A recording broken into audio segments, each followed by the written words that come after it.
আমরা যদি ঘরে বসে হাড় ভাঙা শীতে মুরগি পিঠা আর ভিজানো পিঠা তৈরি করি তাহলে কিন্তু খেতে খুবই ভালো লাগে। তাহলে পুরো ভিডিওটাই দেখতে থাকেন। হ্যালো ফ্রেন্ডস, নমস্কার, গুড মর্নিং সবাইকে। ইলাজ ব্লগে স্বাগতম। কেমন আছেন সবাই? আশা করি ভগবানের কৃপায় ভালোই আছেন। আমিও তো অনেক ভালো আছি। এই তো আজকে কিন্তু বৃহস্পতিবারের রান্না। এই তো এটাকে বলি কিন্তু আমরা ছেচকি ভাজি। এটা হলো লাউয়ের খোসা, গাজর আর হলো আলু, এই সবগুলো মিশিয়ে কিন্তু ভাজি করতেছি। এই লাউয়ের চোচা দিয়ে সব কিছু মিশিয়ে ভাজিটা কিন্তু খুবই টেস্টি হয়। আপনারা যারা খান নাই তারা একবার হলেও খেয়ে দেখবেন। আর হলো লাল শাক ভাজি করব। আর আজকে কিন্তু মাছ রান্না করব না।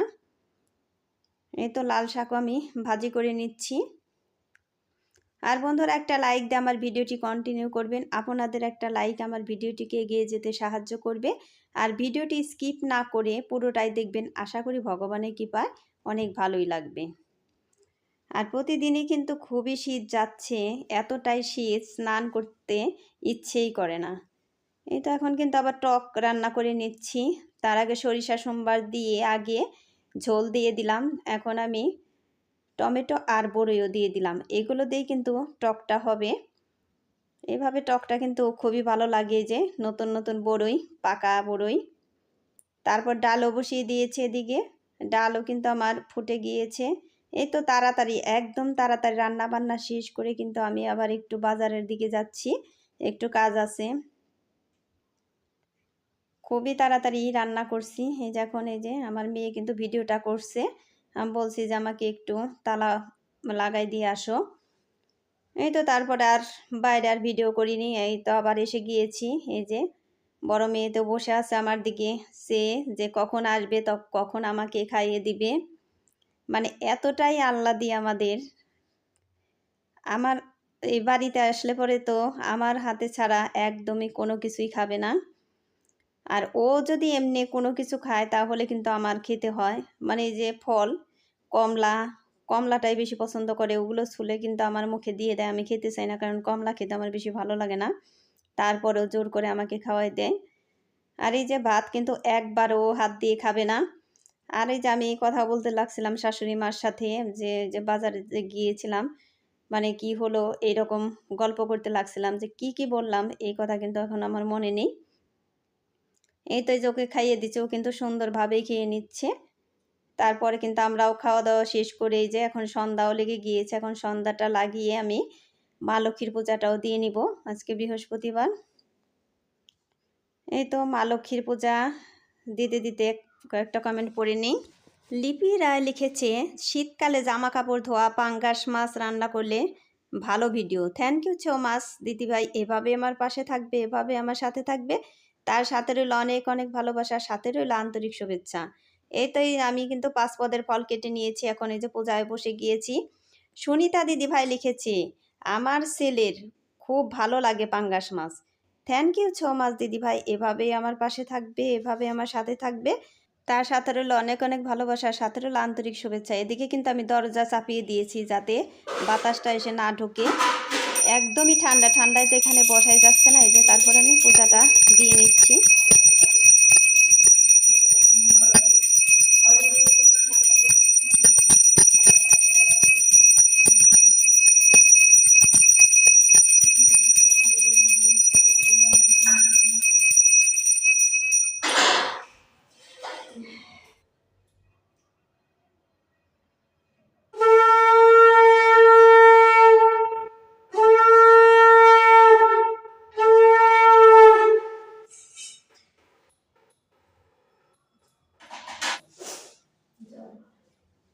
শ্রী শ্রী লক্ষ্মী দেবীর পাঁচালীও ব্রতকথা।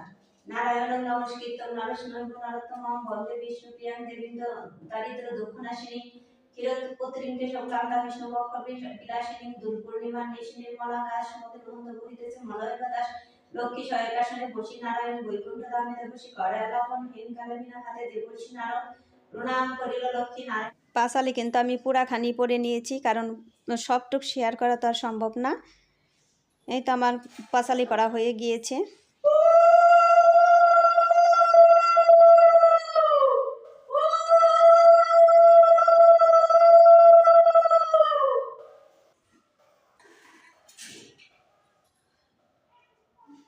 এই তো আমার পূজা দেওয়া শেষ, আর আমি কিন্তু 2 দিনের ভিডিও জোড়াতালি করে দিয়ে দিয়েছি। এটা হলো বৃহস্পতিবারের ভিডিও, আর এই যে এখানে যে রান্নাবান্না দেখাচ্ছি এটা হলো শুক্রবার রাতের ভিডিও। আজকে তো মুরগি রান্না হবে, মুরগি দিয়ে মানে মুরগি পিঠা খাবে সবাই, আর হলো সাথে ভিজানো পিঠাও কিন্তু থাকবে। এইরকম হাড় ভাঙা শীতে আমরা যদি ঘরে বসে মুরগি পিঠা আর ভিজানো পিঠা তৈরি করি তাহলে কিন্তু খেতে খুবই ভালো লাগে।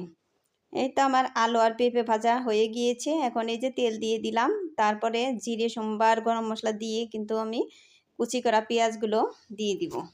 চন্দনা দিদিভাই লিখেছে, খুব ভালো লাগলো ভিডিওটি। থ্যাংক ইউ সো মাচ দিদিভাই, এভাবে আমার পাশে থাকবে, এভাবে আমার সাথে থাকবে, তার সাথে রইল অনেক অনেক ভালোবাসার, সাথে রইল আন্তরিক শুভেচ্ছা। সুমি দিদিভাই লিখেছে, লাইক দিয়ে দেখলাম, দারুণ লাগলো ভিডিওটি। থ্যাংক ইউ সো মাচ দিদিভাই, এভাবেই আমার পাশে থাকবে, এভাবেই আমার সাথে থাকবে, তার সাথে রইল অনেক অনেক ভালোবাসার, সাথে রইল আন্তরিক শুভেচ্ছা। সুমি মণ্ডলে দিদিভাই লিখেছে, পাঙ্গাস মাছের তরকারিটা খুব ভালো হয়েছে, খুব ভালো লাগলো ভিডিওটা। থ্যাংক ইউ সো মাচ দিদিভাই, এভাবেই আমার পাশে থাকবে, এভাবেই আমার সাথে থাকবে, তার সাথে রইল অনেক অনেক ভালোবাসার, সাথে রইল আন্তরিক শুভেচ্ছা। এই তো আমার পেঁয়াজগুলো কিন্তু ভাজা হয়ে গিয়েছে, আমি যে বেটে রাখা আদা রসুন এগুলো দিয়ে দিলাম, এগুলো সাথে একটু ভেজে তারপর কিন্তু আমি মশলাগুলো দিয়ে দিব। এই তো তারপর টমেটো দিয়ে দিলাম, এখন তারপরে মশলাগুলো দিয়ে একটু ঝোলও দিয়ে দিব যাতে মশলাগুলো পুড়ে না যায়। আর বন্ধুরা, আমার চ্যানেলে নতুন হয়ে থাকলে একটা সাবস্ক্রাইব করে পাশে থাকা বেল আইকনে ক্লিক করে দিবেন, তাই নোটিফিকেশন চলে যাবে সবার আগে আপনার কাছে। আর আমার ভিডিওটি যদি একটুকুও কোনো অংশে ভালো লেগে থাকে কারো, তাহলে আর দেরি কেন, বন্ধুদের মাঝে শেয়ার করে দিবেন। এই তো আমার মশলাগুলো কিন্তু কষানো হয়ে গিয়েছে, এখন আমি এই যে মাংসগুলো দিয়ে দিব, মাংসগুলো দিয়ে একটু নাড়াচাড়া করে তারপরে কিন্তু ঢাকনা দিয়ে ঢেকে ঢেকেই আমি মাংসগুলো কষিয়ে নিব। এভাবে রান্না করলে কিন্তু মুরগির মাংস খুবই টেস্টি হয়। সাফি ভাইয়া লিখেছে, পুরো ভিডিও জুড়ে সাথে ছিলাম, খুব ভালো লাগলো। থ্যাংক ইউ সো মাচ ভাইয়া, এভাবেই আমার পাশে থাকবে, এভাবেই আমার সাথে থাকবে, তার সাথে রইল অনেক অনেক ভালোবাসার, সাথে রইল আন্তরিক শুভেচ্ছা। সোমা দিদিভাই লিখেছে, পাঙ্গাস মাছ রান্না দারুণ হয়েছে। থ্যাংক ইউ সো মাচ দিদিভাই, এভাবেই আমার পাশে থাকবে, এভাবে আমার সাথে থাকবে, তার সাথে রইল অনেক অনেক ভালোবাসার, সাথে রইল আন্তরিক শুভেচ্ছা। এই তো মাংস রান্নার সাথে সাথে কিন্তু এদিকে আবার আমি 2 কাপ রং চাও বানিয়ে নিলাম। তারপরে আবার দুধ চা বানিয়ে নিব 3 কাপ। দুধ চা কিন্তু ঘন ছাড়া কেউ খেতে চায় না, এই তো পাউডার দুধ দিয়ে বানানো হয়, ডিপ্লোমা পাউডার দুধ। এই তো তারপরে চা বসিয়ে দিয়ে এদিকে আবার কিন্তু আমি থালা বাসনগুলো মেজে নিচ্ছি, এগুলো দুপুরের, আর আমি তো রান্না করতেছি রাতের। থালা বাসন এই যে ভালো করে মেজে তারপর ধুয়ে নিব। আর এদিকে কিন্তু আমি বারবার তাকাচ্ছিলাম যে এই চা উতরায়ে পড়ে যায় কিনা, কারণ দুধ চা তো উতরাইতে সময় লাগে না, একটু গরম হলেই কিন্তু একদম বলক এসে পড়ে যায়, তাই আমি বারবার মানে তাকিয়ে তাকিয়ে দেখতে লাগছিলাম। তারপরে কিন্তু আমি হাত দিয়ে জালটা কমিয়ে দিলাম, একদম বলকি এসে গিয়েছিল। তারপরে এই যে আমি মাজা হয়ে গিয়েছে, এখন থালা বাসন এক এক করে ধুয়ে নিচ্ছি। আনিকা লিখেছে, দারুণ হয়েছে মাছ রান্নাটা। থ্যাংক ইউ সো মাচ, এভাবে আমার পাশে থাকবে, এভাবে আমার সাথে থাকবে, তার সাথে রইল অনেক অনেক ভালোবাসার, সাথে রইল আন্তরিক শুভেচ্ছা। পিআর ভিলেজ থেকে লিখেছে, লাইক দিয়ে চলে আসলাম দিদিভাই। থ্যাংক ইউ সো মাচ দিদিভাই, এভাবেই আমার পাশে থাকবে, এভাবেই আমার সাথে থাকবে, তার সাথে রইল অনেক অনেক ভালোবাসার, সাথে রইল আন্তরিক শুভেচ্ছা। এই তো আমার মাংসগুলো কিন্তু কষানো হয়ে গিয়েছে, এখন এই যে আমি পরিমাণ মতো ঝোল দিয়ে ভেজে রাখা পেঁপে আলু এগুলো দিয়ে দিলাম। এখন এই যে ভালো করে নাড়াচাড়া দিয়ে কিন্তু আমি হাই ফ্লেমে জালও দিয়ে নিব, আর ঢাকনা দিয়ে ঢেকেও দিব। এদিকে রান্না হতে থাকবে এখন। আর ছেলে মেয়েরা তো বলতেছে রান্না হয়েছে কি না, আমরা পিঠা দিয়ে খাবো। ওই যে মাংসের কলিজা কিন্তু আমি পরে দিয়ে দিলাম, আগে দিলে গলে যায়, সেজন্য একটু পরেই দিয়ে দিলাম।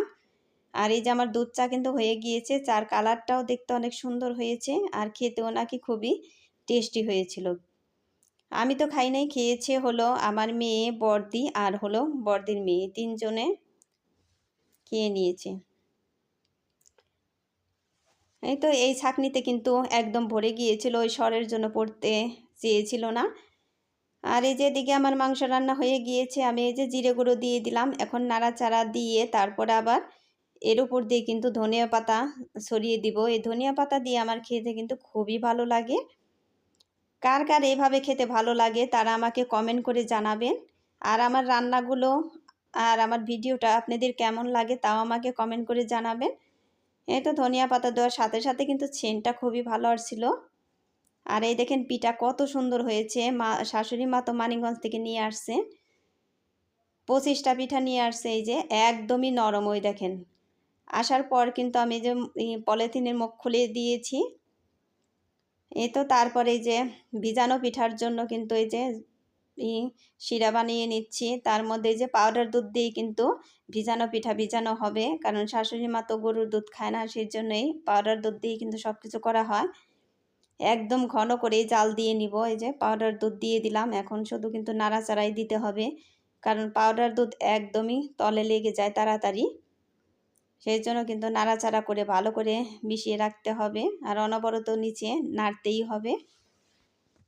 আপনারা দেখতে থাকেন কিভাবে আমরা ভিজাই। আমার দিদি ভাইরা তো আমার চাইতে অনেক ভালো পারে, আমি তো দেখি সবার ভিডিওই, অনেকটাই ভালো পারে। এই যে এদিকে কিন্তু এই যে খেজুরের এই যে পাটালি গুড়, এগুলো কিন্তু গলিয়ে একদম রস বানিয়ে নিব, যাতে দুধ জমে না যায়। এখন তো ওই যে এই পাটালি গুড় কীভাবে যেন বানায়, দুধের মধ্যে দিলেই কিন্তু দুধ জমে যায়। সেই জন্য বড়দি বলতেছে যে এইভাবে গলিয়ে তারপরে দিয়ে দিব। ওই যে দেখেন, 2.5 পাটা গুড় দিয়ে দিলাম, তারপর আবার চিনিও দিয়ে দিব। ওই যে গুলায়ে একদম ছেঁকে দিচ্ছি, যাতে একটু ময়লা থাকলেও এই ছাঁকনির মধ্যে পড়ে, সেই জন্যই কিন্তু ছেঁকে দিলাম, যাতে এই দুধের মধ্যে ময়লা না যায়। ওই দেখেন কালারটা কিন্তু একদম সুন্দর হয়েছে, হালকা হালকা কালার। তারপর আবার 1 চামচ চিনি দিয়ে দিব। ওই দেখেন বড়দি কিন্তু এদিকে নাড়াচাড়া করতেছে, আর এই যে আমি আবার চিনি ঢেলে দিচ্ছি, 1 চামচই দিয়ে দিব। একদম পরিমাণ মতোই কিন্তু মিষ্টি হয়েছে। ব্লগার বং থেকে লিখেছে, লাইক দিয়ে দেখে নিলাম দিদিভাই, থ্যাংক ইউ সো মাচ দিদিভাই, এভাবে আমার পাশে থাকবে, এভাবে আমার সাথে থাকবে। তার সাথে রইল অনেক অনেক ভালোবাসা, আর সাথে রইল আন্তরিক শুভেচ্ছা। ডিপ পেন টক্সের সাথে দিদিভাই লিখেছে, তুমি প্রতিদিন অনেক অনেক মাছ রান্না করো দেখি। দিদিভাই তোমার অনেক সময় লাগে রান্না করতে। যাই হোক, পুরো ভিডিওটা দেখলাম, ভালো লাগলো। তুমিও এসো, সময় করে, ভালো থেকো, নতুন বছরের শুভেচ্ছা রইল। হ্যাঁ দিদিভাই, অবশ্যই আসবো। আর থ্যাংক ইউ সো মাচ দিদিভাই, এভাবে আমার পাশে থাকবে, এভাবে আমার সাথে থাকবে। তার সাথে রইল অনেক অনেক ভালোবাসা, আর সাথে রইল আন্তরিক শুভেচ্ছা। এই দেখেন দুধ কিন্তু আমি একদম ঘন করে জাল দিয়ে তারপরে জালটা নিভিয়ে রেখেছিলাম। 10-12 মিনিট পর কিন্তু আমি এই পিঠাগুলো দিয়ে দিচ্ছি, দুধটা একটু ঠান্ডা করে, তা না হলে এই পিঠাগুলো একদমই গলে যাবে। আর সবাই ভালো থাকবেন, সুস্থ থাকবেন, এই কামনা করে এই ভিডিওটি শেষ করছি।